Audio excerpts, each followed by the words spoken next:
Question number 53. A company offered 10,000 shares of 10 each payable as follows. कहीं भी premium की बात नहीं हो रही है, प्रीमियम की बात आपको पहली लाइन में ही पता चल जाती है.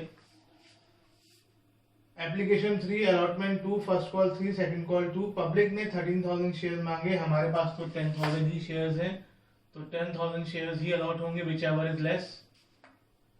अप्लाइड 13,000 है, अलॉटेड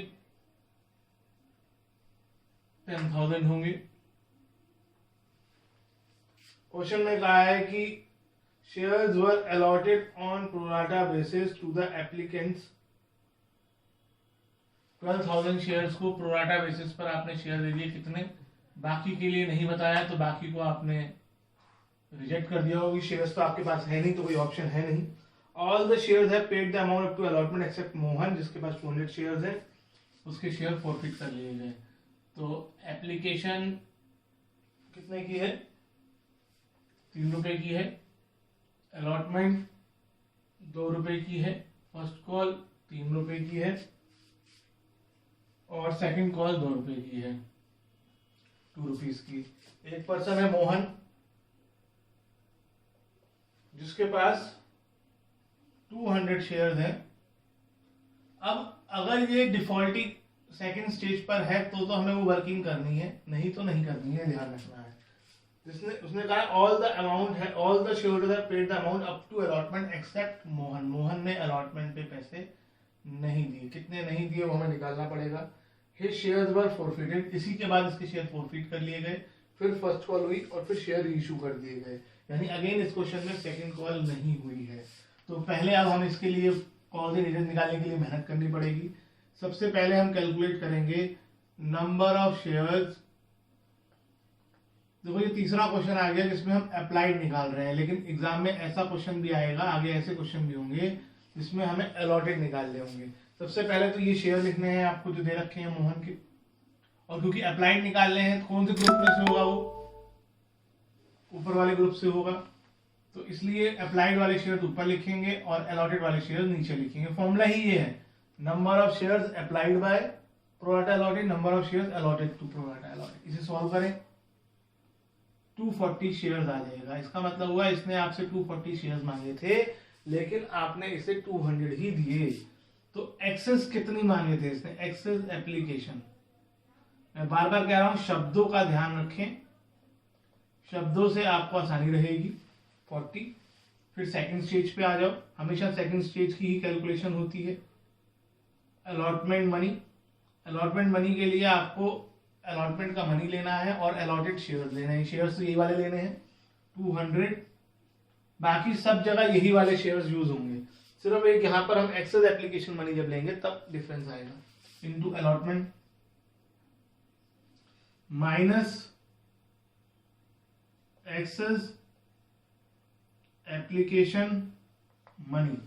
इसके लिए एक्सेस एप्लीकेशन कितनी है? 40 इंटू एप्लीकेशन मनी कितना है? 3. इसे माइनस कर दे, ये आ जाएगा अमाउंट ड्यू ऑन अलॉटमेंट. अभी कुछ क्वेश्चन में, ज्यादातर क्वेश्चन में ये अमाउंट प्लस में आएगा, ये माइनस में आएगा, तो उसका इफेक्ट फिर फर्स्ट कॉल पे पड़ेगा, तो वो बात की बात है. फिलहाल ये प्लस में ही आ रहा है अब तक, ज्यादातर क्वेश्चन में प्लस में आएगा. तो ये अमाउंट 280 जो हो गई, जो इसने अलॉटमेंट पर मुझे देनी है और जो नहीं दे रहा है, ये कॉज एंड एरियर्स हमने निकाल लिया. अब हम क्वेश्चन स्टार्ट करेंगे. In the books of ... general entry format बना लो. सबसे पहली एंट्री 13,000 शेयर से होगी, बाकी पूरा क्वेश्चन 10,000 शेयर से होगा. तो पहली entry, bank account debit to share application account.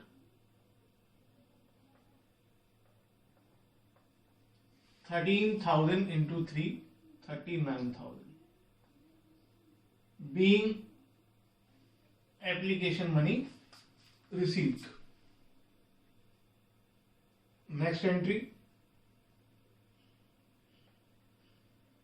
share application account debit to share capital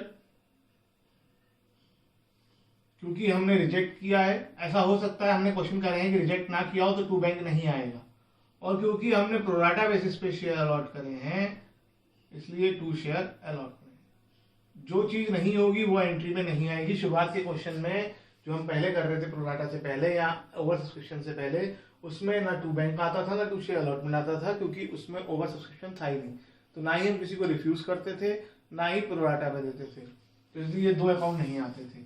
application में ऊपर वाली एंट्री से अमाउंट आ जाएगी। अब फिर मैं याद दिला देता हूँ, इनमें अमाउंट आपको एप्लीकेशन से 3 से मल्टीप्लाई करके लिखनी है, submit into 3 into 3 into 3। Capital में जितने शेयर्स से आप क्वेश्चन करेंगे 10,000 इंटू 3, क्योंकि कैपिटल ही तो मेन अकाउंट है। कैपिटल में आप जितने शेयर्स दे रहे हैं उसके अमाउंट आ जाएगी। बैंक में जिनको आपने एक भी शेयर नहीं दिया और उनके पैसे लौटाने हैं, ये इस टेबल से 1000 इंटू 3। और जैसा कि पहले भी बताया हुआ है कि शेयर अलॉटमेंट में आप बैलेंसिंग फिगर लिख दें, ज्यादा दिमाग ना लगाएं। Being application money transfer to share capital and excess amount refunded and adjusted. अब फर्स्ट कॉल अलॉटमेंट ड्यू करोगे, प्रीमियम अलॉटमेंट पे नहीं है। ज्यादातर क्वेश्चन प्रीमियम वाले आएंगे। अभी बीच शुरुआत के क्वेश्चन है तो किसी में प्रीमियम, पिछले क्वेश्चन में प्रीमियम था, इस क्वेश्चन में नहीं है। 10,000 into 2 20,000। Being allotment made due. फिर रिसीव करोगे, क्या सब पैसे दे रहे हैं? नहीं, एक पर्सन है मोहन जिसके पैसे नहीं आ रहे हैं, इसलिए calls in arrears account debit to share allotment account. Share allotment में अमाउंट कहां से? ऊपर वाली एंट्री से नहीं, ऊपर दो एंट्री से, 20,000 माइनस 6,000 14,000। हमेशा ये याद रखना। कॉल्स इन एरियर्स में अमाउंट मोहन ने अलॉटमेंट पे कितने नहीं दिए, कैलकुलेट कर लिया था हमने 280, और बाकी बची अमाउंट बैंक में। उसके बाद क्वेश्चन में कहा है कि इसके शेयर फोरफीट कर लो मोहन के। अलॉटमेंट के बाद ही शेयर फोरफीट करने हैं, क्वेश्चन कह रहा है। तो share capital account debit, premium तो क्वेश्चन में था नहीं। आपको ये प्रीमियम के बारे में ध्यान रखना है, चाहे क्वेश्चन में हो ना हो, आपको फोरफीचर में प्रीमियम की बात करनी है, तभी याद रहेगा। 2 forfeited shares,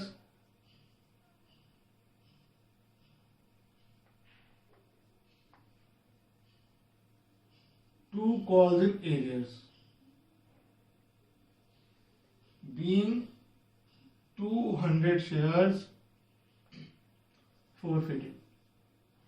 कहां तक एंट्री हो गई? यहां तक 3 इंटू 3 प्लस 2 5, 5 इंटू 200 1000। कैपिटल में 1000 आ जाएगा। Calls in arrears 280। Balancing figure forfeit share में अमाउंट चेक करना चाहते तो मैंने बताया था अप्लाइड शेयर को एप्लीकेशन से मल्टीप्लाई कर दो, अप्लाइड से 240 इंटू 3 चेक हो जाएगा। चेक करना जरूरी नहीं है, बस अगर आपकी कैलकुलेशन आपको चेक करनी है तो इसलिए होता है। और सिर्फ उसकी ये ओरली चेकिंग होगी जिसने एप्लीकेशन के बाद पैसा नहीं दिया होगा, उसके लिए ये कैलकुलेशन ऐसा है। बाकी में तो सिंपली जितने शेयर हैं इनटू कैपिटल वाली अमाउंट से मल्टीप्लाई कर दो, जहां जहां उसने पे किया है वो आ जाएगा। उसके बाद फर्स्ट कॉल ड्यू करनी है।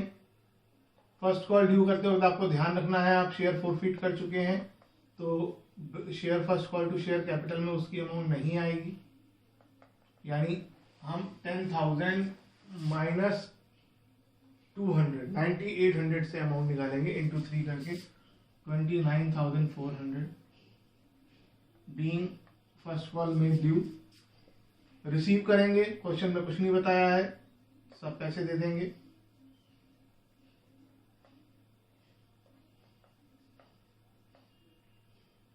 Being first call money received.